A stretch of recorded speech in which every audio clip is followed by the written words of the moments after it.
चलिए साथियों, जो संक्षिप्त बुद्ध चरित्र हम पढ़ रहे थे उसको आगे कंटिन्यू करते हैं। तो मैंने पिछली बार जो वीडियो बनाई थी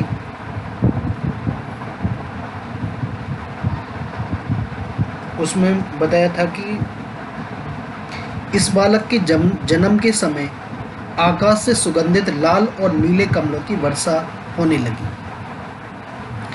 मंद मंद पवन प्रवाहित होने लगी तथा सूर्य और भी अधिक चमकने लगा। इस नवजात दिव्य शिशु के दर्शन करने के लिए आए हुए पुरुषों से वह वन प्रांतर पूरी तरह भर गया। मतलब जो वन था वो पूरी तरह भर गया। उन्होंने बालक पर पुष्पों की वर्षा की। जो लोग आए हुए थे उन्होंने जो शिशु जिसका जन्म हुआ था शुद्धोदन का, उस पर पुष्पों की वर्षा की। इस बालक के जन्म का कुछ ऐसा प्रभाव हुआ कि जो पशु प्रकृति से हिंसक थे वे हिंसा भूल गए। सारे संसार ने अपूर्व शांति का अनुभव किया। विभिन्न पशु पक्षी मधुर स्वर में बोलने लगे, नदियां शांतिपूर्वक बहने लगी, सारी दिशाएं निर्मल हो गई और निरभ्र आकाश में दुंदुभी बजने लगी। केवल महामाया को छोड़कर सारा संसार इस बालक के जन्म से अत्यंत प्रसन्न हो गया। बालक के अद्भुत दिव्य जन्म को देखकर महाराजा सिद्धोदन की आंखों से भय और प्रसन्नता की अश्रुधाराएं प्रवाहित होने लगी। बालक की अति मानवीय शक्ति को देखकर माता महामाया भी भय और प्रीति से भर गई। मतलब बालक की जो अति मानवीय शक्ति थी उसको माता महामाया, रानी जो महामाया थी, भी भय, डर से और प्रेम से भर गई। इस अवसर पर वृद्ध महिलाओं ने मंगलाचरण किया। मतलब मंगलाचरण का मतलब किसी का भला चाहना। और नवजात शिशु के उज्जवल भविष्य के लिए देवताओं से भी प्रार्थना की।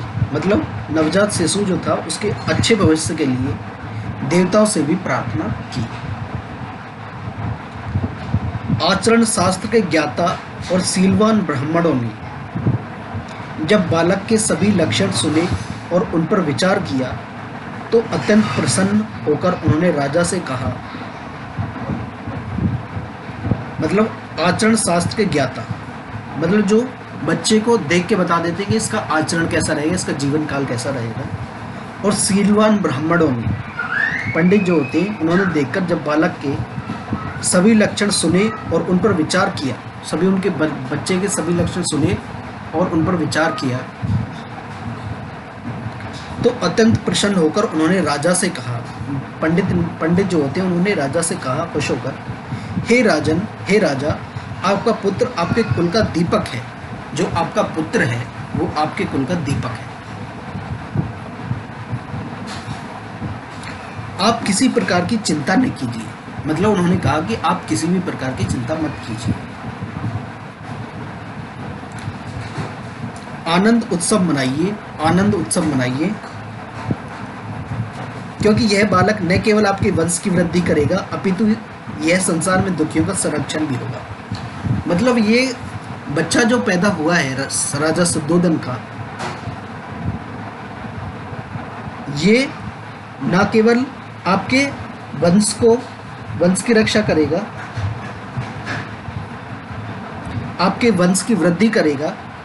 मतलब ये सिर्फ आपके वंश की वृद्धि ही नहीं करेगा बल्कि यह संसार में जितने भी दुखी हैं उनका संरक्षण भी करेगा।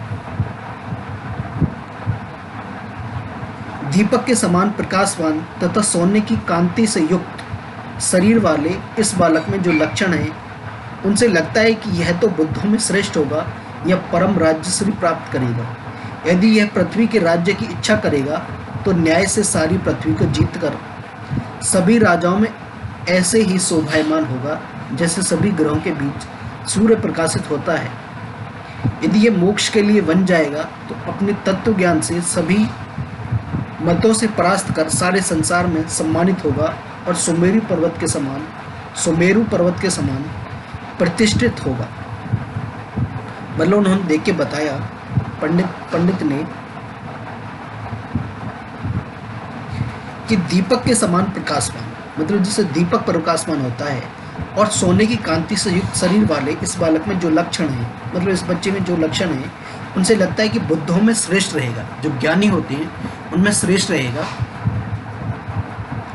यह परम राजश्री प्राप्त करेगा, या फिर परम राजश्री प्राप्त करेगा यदि यह पृथ्वी के राज्य की इच्छा करेगा। मतलब ये पृथ्वी के अगर राज्य की इच्छा करेगा तो न्याय से सारी पृथ्वी को जीतकर सभी राजाओं में ऐसे ही शोभायमान होगा।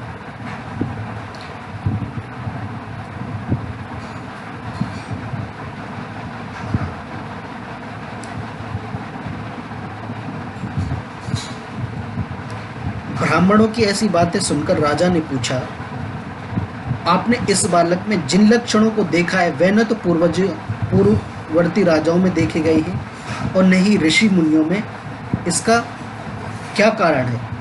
मतलब उन्होंने पूछा राजा सिद्धोधन ने कि आपने इस बालक में जिन लक्षणों को देखा है वे न तो पहले किसी राजा में देखे गए और न ही किसी ऋषि मुनियों में, इसका कारण क्या है?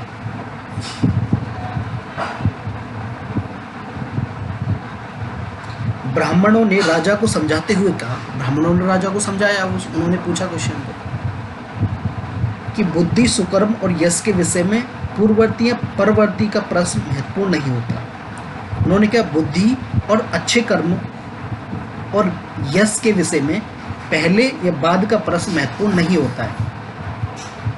इस प्रकार गुण किसी विशेष कारण से ही उत्पन्न होते हैं। उन्होंने कहा कि ऐसे गुण जो हैं वे किसी विशेष कारण से ही उत्पन्न होते हैं। इस संबंध में आप कुछ दृष्टांत सुनिए। विभिन्न गोत्रों के आदि पुरुष भृगु और अंगिरस जैसी जिस राजनीति शास्त्र को नहीं बता सके, उसी राजनीति शास्त्र को उनके पुत्र शुक्र और बृहस्पति ने बता दिया। पुराकाल में जब वेद लुप्त हो गए थे तो आगे चलकर व्यास ने उन्हें संपादित किया। जब वेद लोग खत्म हो गए थे तो व्यास ने उन्हें संपादित किया, मतलब उन्हें इकट्ठा किया और उनका एक जगह बुक बनाई उनकी। इस कार्य को वशिष्ठ जैसे ऋषि भी नहीं कर सके थे। इस काम को वशिष्ठ जैसे ऋषि जो थे वो भी नहीं कर सके थे। इस तरह जिस कार्य को वाल्मीकि ने कर दिखाया था वह कार्य उनके पूर्ववर्ती च्यवन ऋषि नहीं कर सके थे।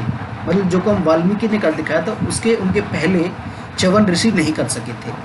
अतः राजन, इस श्रेष्ठता का प्रमाण न तो अवस्था से है और न ही वंश से। मतलब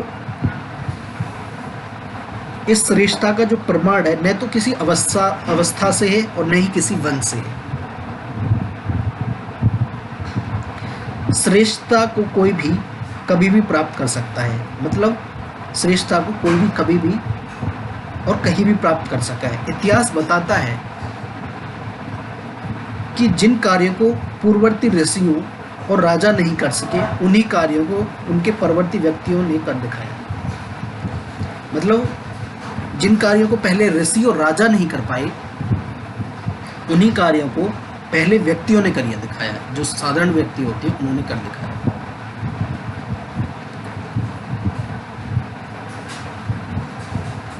ब्राह्मणों से इस प्रकार आश्वासन और अभिनंदन प्राप्त कर राजा के मन की शंकाएं मिट गई। ब्राह्मणों ने इस प्रकार उन्हें आश्वासन दिया और अभिनंदन किया तो राजा की मन की जो शंका थी, शक था उनका, वो मिट गया, कम हो गया, खत्म हो गया। वे अत्यंत प्रसन्न हुए। उन्होंने ब्राह्मणों को खूब दान दक्षिणा दी और उन्हें सम्मानित कर विदा किया। तो उन्होंने अच्छी अच्छी बात बताई और उनको आश्वासन दे दिया, उनको संतुष्ट कर दिया राजा को। तो राजा ने उन्हें खूब दान दक्षिणा दी और उन्हें सम्मानित कर सम्मान से विदा कर दिया। उसी समय महर्षि असित को अनुभूति हुई। मतलब एक महर्षि थे, असित थे, उनको अनुभूति हुई कि इस समय कपिलवस्तु में जीवन मृत्यु के चक्र से मुक्त करने वाले शाक्य मुनि ने जन्म लिया है। मतलब महर्षि असित जो थे उनको कपिलवस्तु में जीवन मृत्यु के चक्र से मुक्त करने वाले, जो जन्म मृत्यु के चक्र से मुक्त कर देता है, ऐसे शाक्य मुनि ने जन्म लिया है। मतलब जो बच्चा था वो शाक्य मुनि था। अतः वे उनके दर्शन के लिए अपने आश्रम से कपिलवस्तु की ओर चल दिए। उन्होंने क्या किया, असित मुनि जो थे उन्होंने आश्रम से कपिलवस्तु को, जहाँ पे वो बच्चा पैदा हुआ था सिद्धार्थ,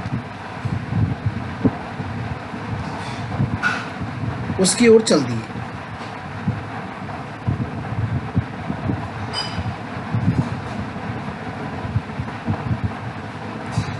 कपिलवस्तु में ब्रह्मवेत्ता राजपुरोहितों ने महर्षि असित का स्वागत किया। कपिलवस्तु में जो राजा पुरोहित थे, राजपुरोहितों ने महर्षि असित जो थे उनका स्वागत किया और उन्हें सम्मानपूर्वक राजा के पास ले गए। मतलब उनका स्वागत किया और सम्मानपूर्वक राजा के पास ले गए। राजा ने उन्हें सिंहासन पर बैठाया, उनके चरण धोए। मतलब उनको पहले सिंहासन पर बैठाया और उनके चरण धोए राजा ने। किसके? महर्षि असित के।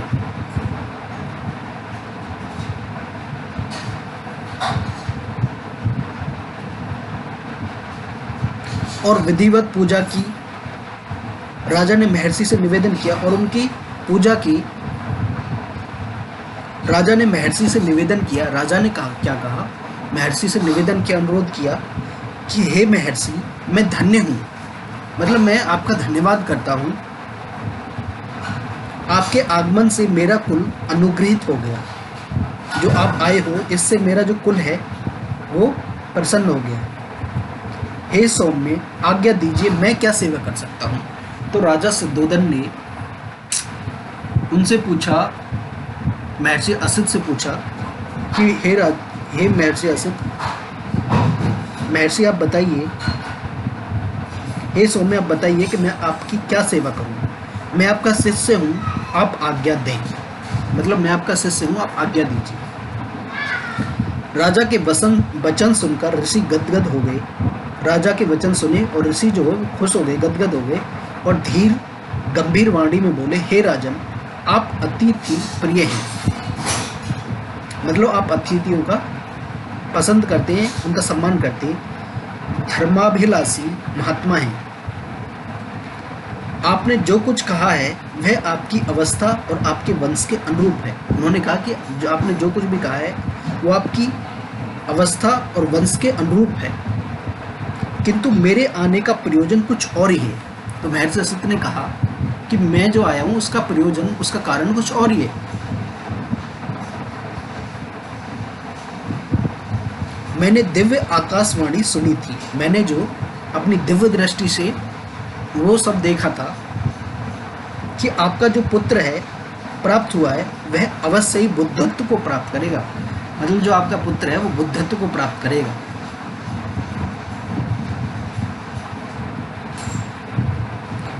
इसके बाद मैंने स्वयं ध्यान योग से इसके भविष्य को भी जान लिया है। उन्होंने बताया कि मैंने उसके बाद स्वयं ध्यान योग से इसके भविष्य को भी जान लिया है, इसलिए मैं यहाँ आया हूँ। शाक्य कुल की उस पताका के दर्शन करना चाहता हूँ। जो शाक्य कुल था उसकी पताका के दर्शन करना चाहता हूँ। राजा ने ऋषि असित की सारी बातें ध्यान से सुनी और प्रसन्न होकर ढाई की गोद से शिशु को लेकर उन्हें दिखाया। उन्होंने उस शिशु को दिखाया। तो इस वीडियो में हम इतना ही रखेंगे। अगली वीडियो में हम संक्षिप्त बुद्ध चरित्र है, मतलब बुद्ध चरित्र का छोटा है ये, मतलब इसको शॉर्ट में रखा है। संक्षिप्त का मतलब होता है छोटा, संक्षिप्त बुद्ध चरित्र। इसको आगे कंटिन्यू करेंगे। धन्यवाद।